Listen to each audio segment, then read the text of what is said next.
യേശുവിൻ്റെ പ്രലോഭന പരീക്ഷണങ്ങൾ. ദൈവത്തിന്റെ കക്ഷിയും സാത്താന്റെ കക്ഷിയും തമ്മിലുള്ള യുദ്ധം നമ്മൾ ഒന്നാമത്തെ അധ്യായം തുടങ്ങി പരിശോധിക്കുകയാണെങ്കിൽ കുറച്ചുകൂടി വ്യക്തതയോടെ വെളിപ്പെട്ടു വരുന്നത് കാണാം. യേശുവിന്റെ ജ്ഞാനസ്നാനം കഴിഞ്ഞ് ആത്മാവ് യേശുവിനെ മരുഭൂമിയിലേക്ക് പോകാൻ നിർബന്ധിച്ചു എന്നാണ്. വാസ്തവത്തില് മത്തായും ലൂക്കായും എഴുതുന്നതിൽ നിന്ന് വ്യത്യസ്തമായിട്ടാണ് മർക്കോസ് എഴുതിയിരിക്കുന്നത്. മത്തായും ലൂക്കായും എഴുതുന്നത് ആത്മാവ് അവനെ മരുഭൂമിയിലേക്ക് നയിച്ചു എന്നാണ്. നമ്മള് പശുവിനൊക്കെ കയറ് കെട്ടിങ്ങനെ കൊണ്ടുപോകില്ലേ, ഇങ്ങനെ ബമ്പ എന്നൊക്കെ പറഞ്ഞ് കൊണ്ടുപോയില്ലേ, അതുപോലെ ആത്മാവ് യേശുവിന്റെ കൈ പിടിച്ച് മരുഭൂമിയിലേക്ക് നയിച്ചു എന്നാണ് തോന്നുക. മർക്കോസ് അങ്ങനെയല്ല പറയുന്നത്. മർക്കോസ് പറയുന്നത് ആത്മാവ് യേശുവിനെ മരുഭൂമിയിലേക്ക് എറിഞ്ഞു എന്നാണ്. He was driven out. ഉപയോഗിക്കുന്ന ഗ്രീക്ക് വാക്ക് എക് ബാലോ എന്നാണ്. എക് ബാലോ. ബാലോ എന്ന് പറഞ്ഞാൽ എറിയ. അത് ആ വാക്ക് ഞാൻ മുമ്പ് പറഞ്ഞിട്ടുണ്ട്, സിംബോളം എന്ന വാക്ക് ചർച്ച ചെയ്തപ്പോൾ. അതിൽ നിന്നാണ് ബാലിസ്റ്റിക് എന്ന വാക്ക്, ബാലിസ്റ്റിക് മിസൈൽ, ബാലിസ്റ്റിക് എന്ന വാക്ക് ഇംഗ്ലീഷിൽ നമ്മൾ ഉപയോഗിക്കുന്നത്. ബാലോ എന്ന് പറഞ്ഞാൽ എറിയ. എക്ബാലോ എന്ന് പറഞ്ഞാൽ ശക്തമായി എറിയ. അവനെ, യേശുവിനെ ആത്മാവ് മരുഭൂമിയിലേക്ക് എടുത്തെറിഞ്ഞു എന്നാണ്, തള്ളിയിട്ടെന്നാണ്. നമുക്കത് ഇങ്ങനെ ഭാവനയിൽ കാണാം. പരിശുദ്ധാത്മാവ് യേശുവിനോട് പറഞ്ഞു, നീ മരുഭൂമിയിലേക്ക് പോ. യേശു പറഞ്ഞു, ഞാൻ പോകില്ല. നിന്നോട് പോകാനാ പറഞ്ഞേ, പോകില്ല എന്നാ പറഞ്ഞേ, പോടാ എന്നും പറഞ്ഞ് തള്ളിവിടുകയാണ്. എന്തുകൊണ്ടാണ് ഇങ്ങനെ ഒരു വാക്ക് മർക്കോസ് ഉപയോഗിക്കുന്നത്? അതിന് നാടകീയത വരുത്താൻ വേണ്ടി മാത്രമല്ല. മരുഭൂമി എന്ന് പറയുന്നത് സാത്താന്റെ മണ്ഡലമാണ്, മേഖലയാണ്. നീ എന്റെ പുത്രനാണ്, എന്റെ പ്രിയപ്പെട്ടവനാണ് എന്നെല്ലാം ദൈവം സാക്ഷ്യപ്പെടുത്തിയ പുത്രനോട് ഈ സാത്താനുമായി ബലപരീക്ഷണത്തിന് പോകാനും അവനെ എതിർത്ത് തോൽപ്പിക്കാനും പറഞ്ഞപ്പോഴേ, ഏയ് എനിക്ക് സമാധാനം മതി, യുദ്ധം വേണ്ട, സാത്താനെ വരെ പൊരുതാനൊന്നും ഞാനില്ല എന്ന് മാനുഷികമായ ഭാഷയിൽ യേശു പറയാണ്. ആത്മാവ് അവനെ നിർബന്ധിച്ച് എടുത്തെറിയാണ്.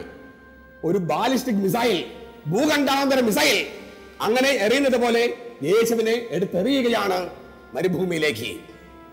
എന്നിട്ട് മർക്കോസ് പറയാണ്, 3 പ്രലോഭനങ്ങള് ഇല്ലേ, കല്ലുകൾ അപ്പമാക്കുക, ദേവാലയ ഗോപുരത്തിൽ ചാടുക, ഏറ്റവും ഉയർന്ന മലയിൽ വെച്ച് പിശാചിനെ ആരാധിക്കുക, ഇങ്ങനെയുള്ള പ്രലോഭനങ്ങളൊക്കെ മത്തായിയും ലൂക്കായും എഴുതുന്നുള്ളൂ.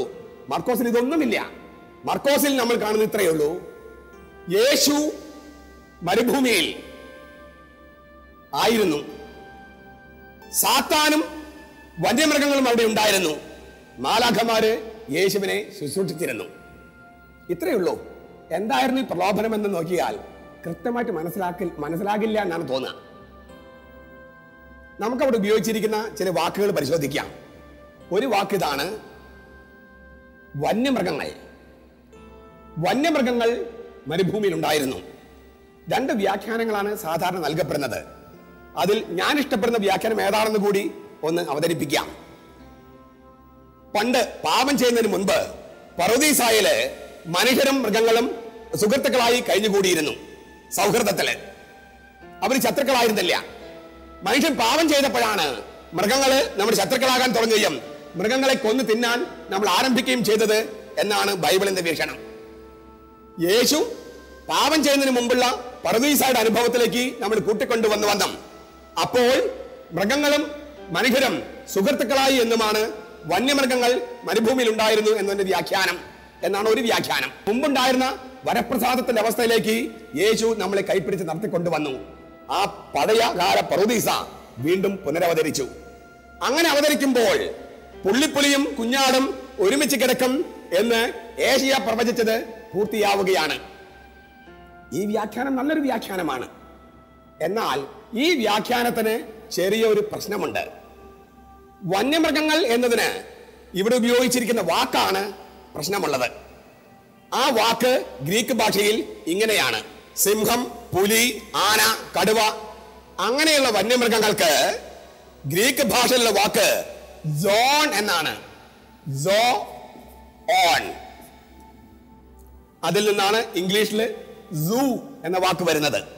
നോക്കുക, സോൺ, വന്യമൃഗങ്ങൾ എന്നാണ് ആ വാക്കിനർത്ഥം. അതിനർത്ഥം സിംഹം, പുലി, കടുവ അങ്ങനെയുള്ള വന്യമൃഗങ്ങൾ. അതായിരുന്നു മർക്കോസിന്റെ മനസ്സിലെങ്കിൽ ഈ വാക്കാണ് ഉപയോഗിക്കേണ്ടത്. പക്ഷെ മർക്കോസ് ഉപയോഗിച്ചിരിക്കുന്ന വാക്ക് ഇതല്ല, മറിച്ച് തേരിയോൺ എന്നൊരു വാക്കാണ്. തേരിയോൺ.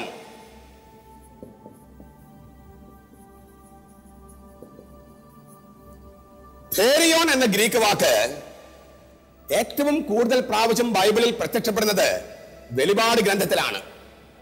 വെളിപാട് ഗ്രന്ഥത്തിൽ കടലിൽ നിന്ന് കയറി വരുന്ന മൃഗം, കരയിലെ മൃഗം, ഇങ്ങനെ രണ്ട് മൃഗങ്ങളെ കുറിച്ച് അവിടെ പ്രതിപാദിക്കുന്നുണ്ട്. കടലിൽ നിന്ന് വരുന്ന മൃഗം, കരയിലെ മൃഗം. ഏതാണ് മൃഗം? അന്നത്തെ രണ്ട് പ്രധാനപ്പെട്ട ശക്തികളെയാണ് അവിടെ മൃഗമെന്ന് അവതരിപ്പിച്ചിരിക്കുന്നത്. അധിനിവേശ ശക്തിയായ കടലിലൂടെ കയറി വരുന്ന വേട്ടക്കാരനെ പോലെ രാജ്യങ്ങൾ വെട്ടിപ്പിടിക്കുന്ന അന്നത്തെ റോമാ സാമ്രാജ്യം, രാഷ്ട്രീയത്തിന്റെ അധിനിവേശ ശക്തി, അതിനെയാണ് കടലിൽ നിന്ന് കയറി വരുന്ന മൃഗമെന്ന് പറയുന്നത്. അപ്പോൾ കരയിലെ മൃഗം ഏതാണ്? ഈ വിദേശികൾ വന്നപ്പോൾ അവർക്ക് എല്ലാ ഒത്താശയും ചെയ്തു കൊടുത്ത് അവർക്ക് ചുവന്ന കാർപ്പറ്റ് വിരിച്ച് പ്രവേശനം അനുവദിക്കുകയും സ്വാഗതം ചെയ്യുകയും ചെയ്ത കരയിലെ മൃഗം അവിടുത്തെ പെറ്റി രാജാക്കന്മാരും മത നേതൃത്വവുമായിരുന്നു. അതാണ് കരയിലെ മൃഗം. എന്ന് വെച്ചാൽ അന്യായമായ രാഷ്ട്രീയ ശക്തിയും പിടച്ചുപോയ മത നേതൃത്വവുമാണ് ഈ പറഞ്ഞ രണ്ട് മൃഗങ്ങള്. അപ്പോൾ ആരോടാണ് യേശു പടവെട്ടുന്നത്? വെറും സിംഹത്തോടും പുലിയോടുമൊന്നുമല്ല. യേശുവിന്റെ സംഘർഷം ഈ അഴിമതിയും അന്യായവും അനീതിയും മുഖമുദ്രയാക്കിയ രണ്ട് നേതൃത്വങ്ങളോടാണ്. അവരാണ് മനുഷ്യന്റെ ജീവിതത്തെ ഇത്രമാത്രം ദുരിതമാക്കുന്നത്. അവർക്കെതിരെയായിരുന്നു യേശുവിന്റെ യുദ്ധം. യേശുവിന്റെ യുദ്ധത്തിന്റെ ഒരു വശമാണ് ഞാനിവിടെ അവതരിപ്പിക്കുന്നത്. മർക്കോസ് അവതരിപ്പിക്കുന്ന ഒരു വശം. മറ്റു വശങ്ങൾ നമ്മൾ മുൻപ് ചർച്ച ചെയ്തിട്ടുണ്ട്. വിമോചനത്തിന്റെ വശം. ഇവിടെ നമ്മൾ ചർച്ച ചെയ്യുന്നത് പ്രധാനപ്പെട്ട രാഷ്ട്രീയമായ വശമാണ്. സമഗ്ര വിമോചനം എന്ന് പറഞ്ഞാൽ അന്യായമായ രാഷ്ട്രീയത്തിൽ നിന്നും അന്യായമായ മത നേതൃത്വത്തിൽ നിന്നുമുള്ള വിമോചനം കൂടിയാണ്.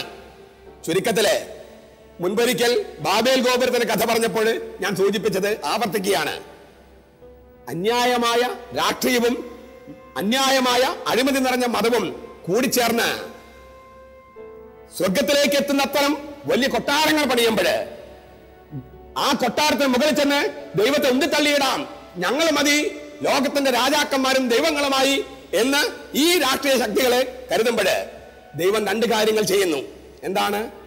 ആ ബിൽഡിംഗ് പണിതീരാത്ത വീടായി അവശേഷിക്കുന്നു. മാത്രമല്ല അതിനെതിരെ യുദ്ധം ചെയ്യാനായി ഒരാളെ വിളിക്കുന്നു, അബ്രാഹത്തെ. ഇതുപോലെ യേശുവിനെ ദൈവം പറഞ്ഞയച്ചത് നമ്മെ ദുരിതക്കയത്തിലേക്ക് പിന്നെയും പിന്നെയും തള്ളിയിരുന്ന ഈ രണ്ട് ശക്തികൾക്കെതിരെ നമ്മൾ നിതാന്ത ജാഗരൂകത പാലിക്കണം, ഹൃദയത്തിന്റെ ജാഗരൂകമായി നിൽക്കണം എന്ന് പഠിപ്പിക്കുകയാണ്. യേശുവിന്റെ സുവിശേഷത്തിന് ഇങ്ങനെ ഒരു അർത്ഥമുണ്ട്. സുവിശേഷം എന്ന വാക്കിന് ഏതെങ്കിലും നല്ല വാർത്ത സുവിശേഷമാകില്ല. 4 സുവിശേഷങ്ങളിൽ സുവിശേഷം എന്ന വാക്ക് തന്റെ ഗ്രന്ഥത്തിന് കൊടുത്ത ഏക വ്യക്തിയാണ് മർക്കോസ്. എന്താണ് സുവിശേഷം എന്ന വാക്കിനർത്ഥം? എവാങ്കേലിയോൺ. ഇന്ന് ഉച്ചയ്ക്ക് ഐസ്ക്രീം ഉണ്ടായിരിക്കുന്നതാണ് നല്ല വാർത്ത. പക്ഷെ അത് സുവിശേഷമല്ല. സുവിശേഷമല്ല.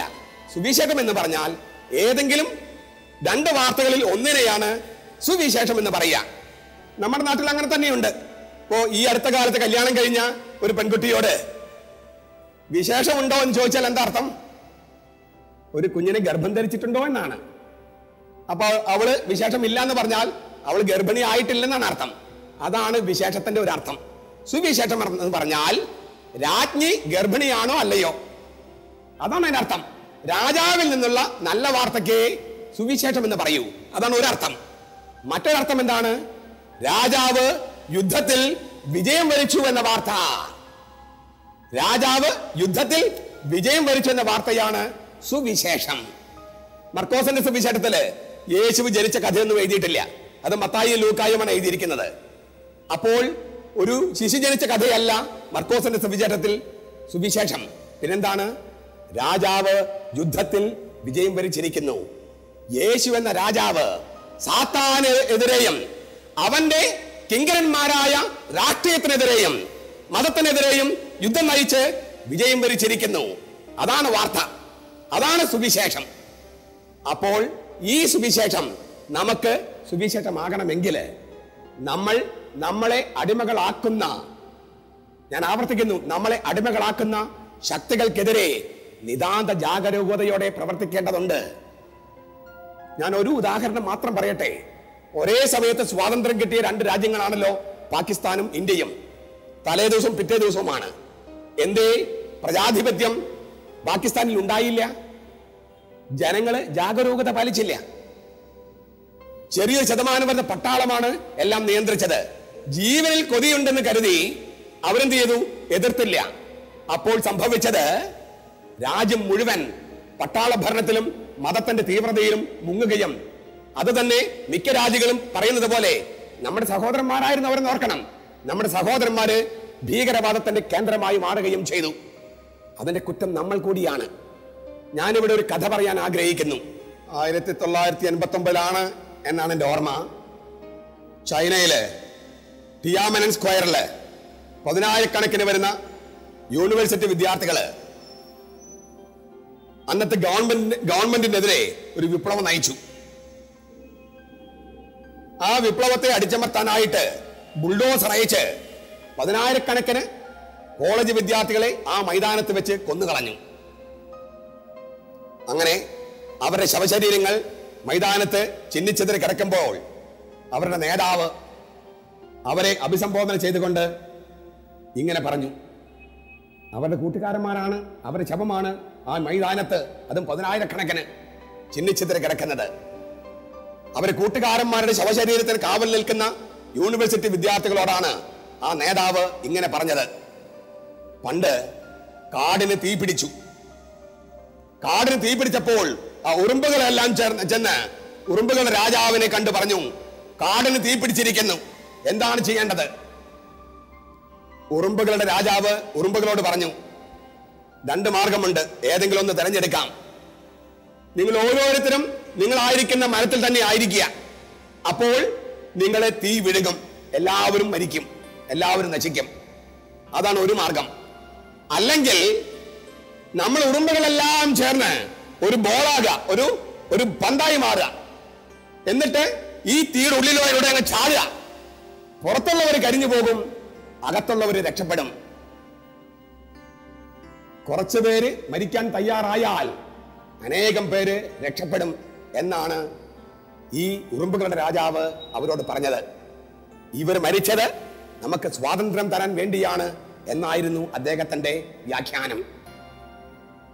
നമ്മിൽ എല്ലാവരും തന്നെ തനിക്ക് താൻ പോന്നവരായി, എനിക്കിങ്ങനെ മതി, എനിക്കങ്ങനെ മതി, ഞാനൊന്നിനും ഒരു പ്രശ്നമുണ്ടാക്കാനില്ല എന്ന് വിചാരിച്ചിരിക്കുമ്പോൾ നമ്മളെ ഭരിക്കാൻ ഗുണ്ടാ സംഘങ്ങൾ 600 എന്നാണ് കേരളത്തിലെ കണക്ക്. അത് ഔദ്യോഗിക കണക്ക്. ഗുണ്ടാ സംഘങ്ങൾ 600. നമ്മുടെ ഗ്രാമങ്ങളിലും നമ്മുടെ തൊട്ടും അപ്പുറത്തും ഇപ്പുറത്തുമെല്ലാം ഗുണ്ടാ സംഘങ്ങളാണ്. നമുക്ക് ഒരല്പം കൂടി ജാഗരൂകതയില്ലെങ്കിൽ ഞാൻ പറയുന്നു, നമ്മുടെ സ്വാതന്ത്ര്യം എന്ന് വിചാരിക്കുന്നത് അത് വെറും വ്യാജമായ, കള്ളമായ, അന്ധമായ ഒരു ചിന്താരീതി മാത്രമായി അവശേഷിക്കും. നമുക്ക് സ്വാതന്ത്ര്യം ഉണ്ടാകയില്ല. അതിനാൽ ഈ യുദ്ധം എന്ന് പറയുന്നത് എല്ലാ അനീതിയോടുമുള്ള, എല്ലാ അക്രമത്തോടുമുള്ള, എല്ലാ തരത്തിലുള്ള അസത്യത്തോടുമുള്ള നമ്മുടെ ചെറുത്തുനിൽപ്പാണ്. ആ ചെറുത്തുനിൽപ്പിനെയാണ് ബൈബിളിലെ യേശു പിന്നീട് പറയുന്നത്: വിലപിക്കുന്നവർ ഭാഗ്യവാന്മാർ, അവർ ആശ്വസിപ്പിക്കപ്പെടും. വിലപിക്കുക എന്ന് പറഞ്ഞാൽ കരഞ്ഞോണ്ടിരിക്കുക എന്നല്ല അർത്ഥം. നിലവിലുള്ള വ്യവസ്ഥിതിയോട് പടവെട്ടുക, എന്നിട്ട് അതിലെ അന്യായത്തെ ഉന്മൂലനം ചെയ്യുകയും സത്യത്തെ മുറുകെ പിടിക്കുകയും ചെയ്യുക. ഇങ്ങനെ ഒരു വിളി യേശു എന്ന ദൈവപുത്രന്റെ അനുയായികളായവർക്കും ആ യേശുവിൽ വിശ്വസിക്കുന്ന എല്ലാവർക്കും ബാധ്യതയുള്ള ഒരു യുദ്ധമാണ്. സാത്താനെതിരെ, സാത്താന്റെ ശക്തികൾക്കെതിരെ. സാത്താൻ പ്രവർത്തിക്കുന്നത് ഏജൻസിലൂടെയാണ്. ആ ഏജന്റുകളാണ് ഞാൻ നേരത്തെ പറഞ്ഞ ശക്തികള്. ആ ഏജന്റുകളിലൂടെ സാത്താൻ പ്രവർത്തിക്കുമ്പോൾ അതിനെതിരെ യുദ്ധം ചെയ്യാൻ നമുക്ക് കടമയുണ്ട്. ദൈവപുത്രനായിരിക്കുക, ദൈവത്തിന്റെ മകനോ മകളോ ആയിരിക്കുക എന്ന് പറഞ്ഞാൽ തിന്മയുടെ ശക്തികളോട് പടവെട്ടുക എന്നാണ് അർത്ഥം.